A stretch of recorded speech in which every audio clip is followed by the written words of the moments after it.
Welcome बच्चों। मैं doctor Mridula Sharma आपका स्वागत कर रही हूँ आज अपने प्रैक्टिकल ट्रिक्स का जो लेक्चर मैंने स्टार्ट किया है। तो उसमें हमें सेकंड स्टेप क्या करनी है। फर्स्ट स्टेप मैंने आपको बताई थी बच्चों, प्रारंभिक परीक्षण जो प्रिलिमिनरी टेस्ट होते हैं।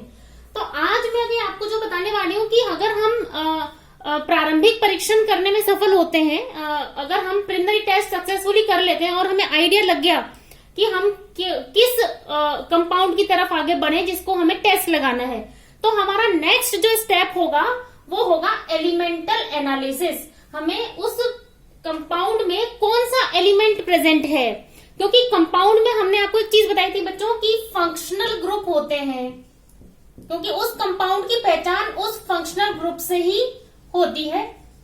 और वो फंक्शनल ग्रुप क्या होता है, क्योंकि ऑर्गेनिक कंपाउंड है, कार्बनिक यौगिक है, कार्बन चेन के पूरे गुण जिस ग्रुप पे डिपेंड करने लग जाते हैं, है ना, इसको हम कहते हैं फंक्शनल ग्रुप। तो हमारे पास इस फंक्शनल ग्रुप में एलिमेंट कौन सा है, तत्व कौन सा उपस्थित है, उसका पता लगाने के लिए हमें लैसाने सॉल्यूशन बनाना पड़ता है। अब बच्चों हमारे को ये आइडिया होना चाहिए कि जो क्रियात्मक समूह है उसमें या तो हम अगर तत्व की बात करें तो मोस्ट ऑफ दी कंपाउंड्स हमें पता है क्या हो सकते हैं, या तो कार्बन के साथ कोई हेटेरो एटम जुड़ा हुआ हो, ऑक्सीजन हो, नाइट्रोजन हो, सल्फर हो या हेलोजन हो, है ना। तो अगर नाइट्रोजन का हम टेस्ट कर लेते हैं और वो उपस्थित आ गया, तब तो हम उसके अंदर नाइट्रोजन कंटेनिंग फंक्शनल ग्रुप वाले कंपाउंड्स के टेस्ट करेंगे और उसी तरह के क्रियात्मक समूह का हम परीक्षण लगाएंगे। तो नाइट्रोजन कंटेनिंग कंपाउंड्स आपको पता होगा बच्चों, एमिनो ग्रुप होता है, एमिडो ग्रुप होता है ना, और नाइट्रो ग्रुप होता है। और अगर ये नाइट्रोजन उपस्थित नहीं है तब हम उसके अंदर सल्फर और हेलोजन के टेस्ट लगाते हैं। ये भी नहीं है इसका मतलब ऑक्सीजन और कार्बन वाले क्रियात्मक समूह उसके अंदर उपस्थित होंगे, मेनली ऑक्सीजन कंटेनिंग। तो हमको अभी जो स्टेप अप्लाई करनी है वो क्या करनी है कि हम किस तरीके से लैसाने सॉल्यूशन बनाएं कि हमको इस क्रियात्मक समूह में जो तत्व उपस्थित है वो आसानी से पता लग जाए। अब बच्चों एक बात बहुत इंपॉर्टेंट है कि अगर हम नाइट्रोजन का सबसे पहले टेस्ट लगाने के लिए लैसाने विलयन हमें क्यों बनाना पड़ रहा है, why we have to prepare Lassaigne solution. तो देखो हमने बात करी, अभी एग्जाम्पल ले लेते हैं एमिनो ग्रुप का। इस एमिनो ग्रुप के अंदर नाइट्रोजन तत्व का, एलिमेंटल नाइट्रोजन का हमको बच्चों टेस्ट करना है। तो देखो ये अगर हम टेस्ट लगाएंगे तो ये तो है ग्रुप, हम बात ही कह रहे हैं दिस इज फंक्शनल ग्रुप। तो हमें अगर एलिमेंट का टेस्ट करना है तो हम कैसे करेंगे, हम जब भी टेस्ट लगाएंगे तो नाइट्रोजन एलिमेंट तो हमें टेस्ट देगा ही नहीं, हमें वो टेस्ट किसका मिलेगा, इस एमिनो ग्रुप का टेस्ट मिलेगा। क्योंकि इन सब ऑर्गेनिक कंपाउंड्स में जो समूह जुड़े हुए होते हैं सारे के सारे किस प्रकार के बंधों से जुड़े हुए हैं, all organic compounds are prepared या बाइंडेड बाय कोवेलेंट बॉन्ड, मतलब सह संयोजक बंध होते हैं इनके अंदर। और हमें पता है कि बच्चों कोवेलेंट बॉन्ड जो होते हैं, सह संयोजक जो बंध होते हैं, सह संयोजक ये जो बंध हैं ये थोड़े स्ट्रांग होते हैं और इनकी जो रिएक्शंस होती हैं वो कैसी होती हैं, रिएक्शंस थोड़ी स्लो होती हैं। तो हमें क्या करना पड़ेगा, सबसे पहले इन कोवेलेंट बॉन्ड्स को कन्वर्ट करना है आयनिक बॉन्ड्स के अंदर, यानी कि ये आयनिक रिएक्शंस दें, ये आयनिक अभिक्रियाएं देना स्टार्ट करें, क्योंकि आयनिक रिएक्शंस फास्ट होती हैं, है ना। और ऐसा करने के लिए हम क्या करेंगे, इसके अंदर सबसे पहले जो कंपाउंड आपको मिला है प्रारंभिक परीक्षण करने के बाद हमारा काम है कि हम पहले उस कंपाउंड का लैसाने सॉल्यूशन बनाएं। लैसाने सॉल्यूशन का हमारा उद्देश्य यही होता है कि उसमें उपस्थित जितने भी कोवेलेंट बॉन्ड है, मेनली अगर कहीं पे क्रियात्मक समूह उपस्थित है और उसमें नाइट्रोजन उपस्थित है तो वो आयनिक बॉन्ड में कन्वर्ट हो जाए। तो हम सबसे पहले क्या करते हैं, इग्निशन ट्यूब लेते हैं। इग्निशन ट्यूब होती है बिल्कुल छोटी सी, जिसको हम टोंग्स के थ्रू पकड़ते हैं। इसको बनाने के लिए हमको प्योर सोडियम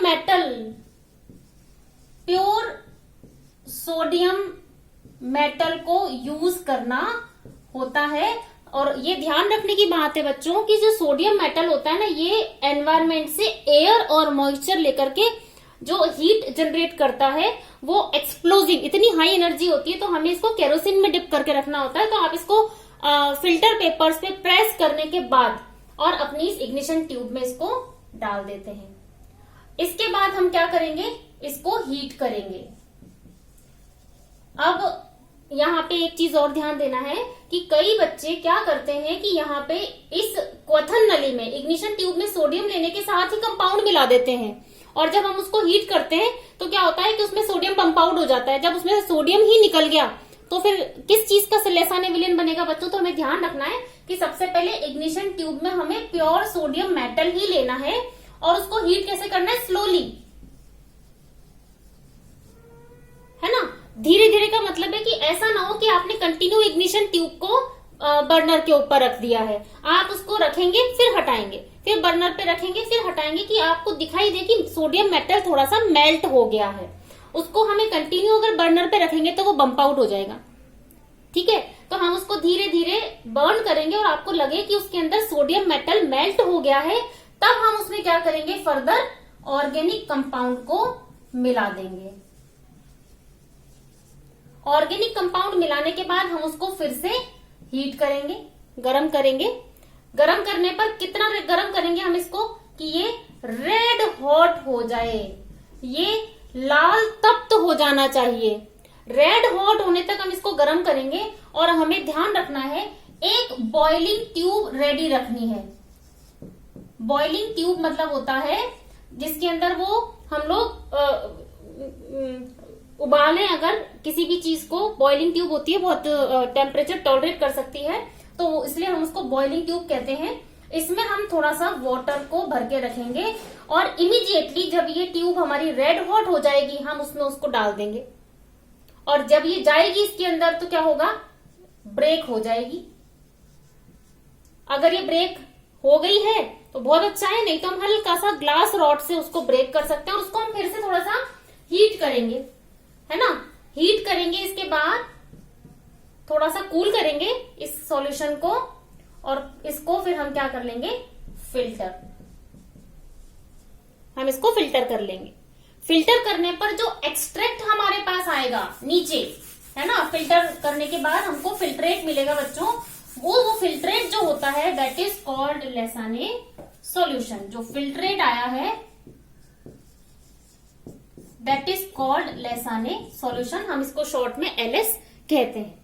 अब हमको क्या करना है बच्चों, इसमें क्या हुआ, हम ये जो टेस्ट हम लगाना चाहते हैं, होता क्या है जब हमने इसमें सोडियम पीस के साथ ऑर्गेनिक कंपाउंड को मिक्स किया, देखो एक्चुअली सोडियम है प्योर मेटल, ऑर्गेनिक कंपाउंड का मतलब है उसमें कार्बन उपस्थित है, पूरी कार्बन चेन, और अगर उसमें नाइट्रोजन उपस्थित हुई तो वो नाइट्रोजन, वो फ्यूज हो गया ना, वो उसके साथ गल गया है कंपाउंड, और उसमें आयनिक कंपाउंड कौन सा बनेगा जो हम कहना चाह रहे हैं, ये इस तरीके से सोडियम मेटल कार्बनिक यौगिक और उसमें उपस्थित क्रियात्मक समूह जिसमें नाइट्रोजन है उसके साथ मिलकर के सोडियम साइनाइड बना देता है।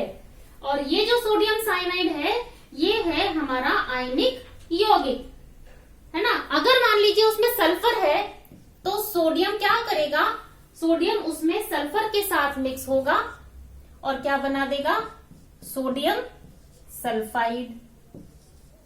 इस तरीके से अगर मान लीजिए उसके अंदर हैलाइड कोई प्रेजेंट है, हैलोजन ग्रुप प्रेजेंट है, तो सोडियम हैलोजन के साथ रिएक्शन करके सोडियम हैलाइड बना देगा, है ना। तो मतलब हमने क्या किया, इनको आयनिक कंपाउंड्स में कन्वर्ट कर दिया, और ये आयनिक कंपाउंड्स अगर हैं तो ये क्या होंगे, इस तरीके से हमको धनायन और ऋणायन, कैटायन और एनायन देते हैं।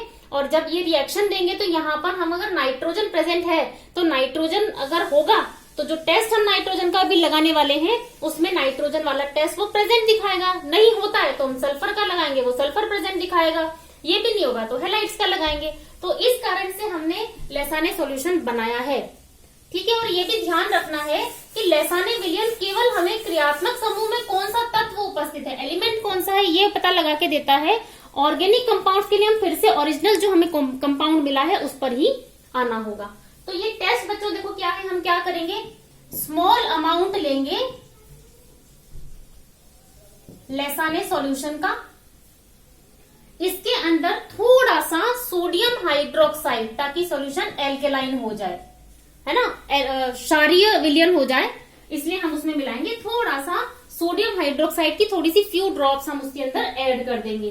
फिर एक बात और, हम इसमें मिलाएंगे थोड़ा सा अप्रोक्सीमेट 1 ml फेरस सल्फेट, और ये होना चाहिए फ्रेशली प्रिपेयर्ड।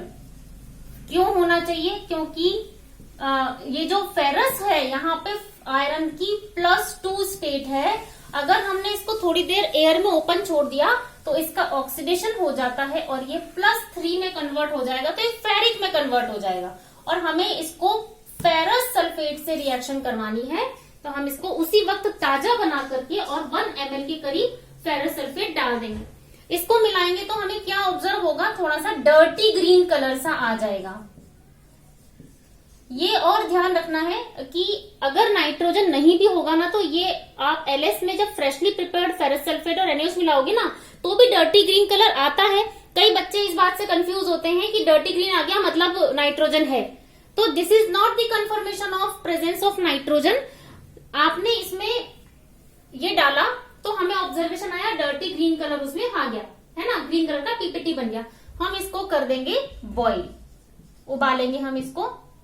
इसके बाद इसमें हम क्या डालेंगे, थोड़ा सा एसिडिक करेंगे हम सॉल्यूशन को, और वो करेंगे या तो कंसंट्रेटेड सल्फ्यूरिक एसिड से H2SO4 से, या हम करेंगे कंसंट्रेटेड हाइड्रोजन क्लोराइड से। ये मिलाने पर अगर आपको प्रशियन ब्लू कलर मिलता है, प्रशियन ब्लू कलर अगर मिला, तो आपका उसमें नाइट्रोजन प्रेजेंस को कंफर्म करता है कि क्रियात्मक समूह में नाइट्रोजन है। अगर एसिडिक करने पर भी ब्लू कलर नहीं आता है ना, इसका मतलब कि नाइट्रोजन नहीं है।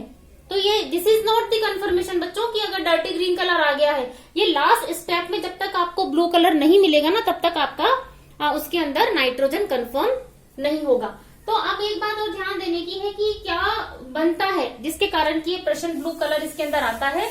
तो बच्चों, ये जो हमने इसमें इसको एसिडिक किया है और उसमें फ्रेशली प्रिपेयर्ड फेरस सल्फेट डाला है, और जो हमने बताया कि साइनाइड यानी कि नाइट्रोजन का कंपाउंड बना, तो कौन सा बन जाता है बच्चों? सबसे पहले तो सोडियम फेरोसाइनाइड बनता है इसमें। सोडियम फेरोसाइनाइड जो होता है ना, वो कोऑर्डिनेशन कंपाउंड है। सोडियम का बनेगा Na4FeCN6। ये जो कंपाउंड होता है this is sodium ferrocyanide. Sodium ferrocyanide. और जब हम इसके अंदर फ्रेशली प्रिपेयर्ड फेरस सल्फेट मिलाते हैं और उसको एसिडिक करते हैं, तो जो ब्लू कलर आता है वो किस कारण आता है? उसके अंदर ही सोडियम रिप्लेस हो जाएगा सल्फेट वाले में, और आयरन यहाँ पे आ जाता है और बनता है फेरिक फेरोसाइनाइड, मतलब सोडियम की जगह पर फेरिक आ जाएगा। और ये जो कंपाउंड बनता है this is Prussian blue coloured compound, this is ferric ferrocyanide. और इसके कारण देखिए आप, इसके अंदर नाइट्रोजन और कार्बन ऑर्गेनिक कंपाउंड वाला वो प्रेजेंट है, तो हमें ये कंफर्मेशन होता है कि उसके अंदर नाइट्रोजन होगा। तब हम उसके अंदर नाइट्रोजन कंटेनिंग पहले क्रियात्मक समूह का परीक्षण करते हैं, एमिनो, नाइट्रो या एमिडो। ठीक है बच्चों, इसके बाद का हमें जो स्टेप करना है नेक्स्ट वाला, वो क्या होगा? क्रियात्मक समूह के लिए परीक्षण करना होगा। तो अब हम लैसाने विलयन नहीं लेंगे, बस हमको तत्व का परीक्षण करने के लिए लैसाने सॉल्यूशन की रिक्वायरमेंट थी। अब हम लोग मेन ऑर्गेनिक कंपाउंड में क्या क्रियात्मक समूह है, कौन सा फंक्शनल ग्रुप है, ये हम लोग उसमें पता लगाएंगे। तो बच्चों, अगर आपको मेरा ये लेक्चर पसंद आया हो तो आप इसको लाइक जरूर कीजिएगा, और सब्सक्राइब का बटन दिया गया है, आप उसको सब्सक्राइब कीजिएगा। थैंक यू सो मच बच्चों।